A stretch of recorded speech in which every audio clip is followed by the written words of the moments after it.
Magandang hapon. Ako si James Christian Nobillas, 19 na taong gulang, from AIS 1A. Ang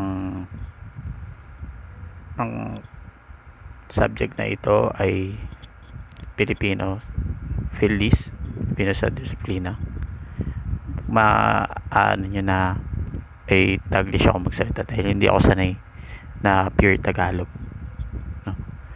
Ang paniniwala ko, sarili ko paniniwala sa kahulugan ng tagumpay sa buhay ay ang makakamit mo na yung mga pangarap na gusto mo makamit, at yung may sarili ng trabaho, masaya ka na.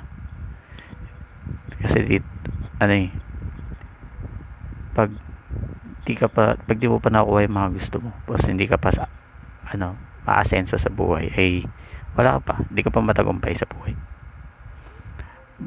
Hindi ako mapalad bilang isa akong Pilipino kasi masyadong mahirap ang buhay dito, masyadong mataas yung standards na gusto nilang maipakita. Hindi ka marunong mag-English, hindi ka na matalino, ganun, wala ka ng talent. Yung mga talent mo sa iba, useless na lang din kasi may mas magaling pa sa'yo.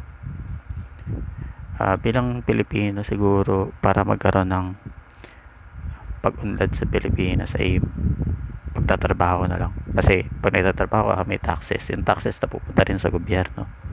Pag may pera ang gobyerno, may magagawa silang improvements para dito sa country natin, sa bansa to.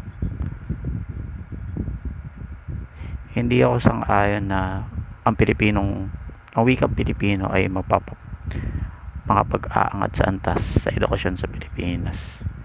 Kasi yun na, sobrang hirap ng dito ng buhay, ay hindi naman puro wika Pilipino, kasi someday, isang araw mapupunta rin tayo sa ibang bansa, hindi rin natin magagamit yung wika natin.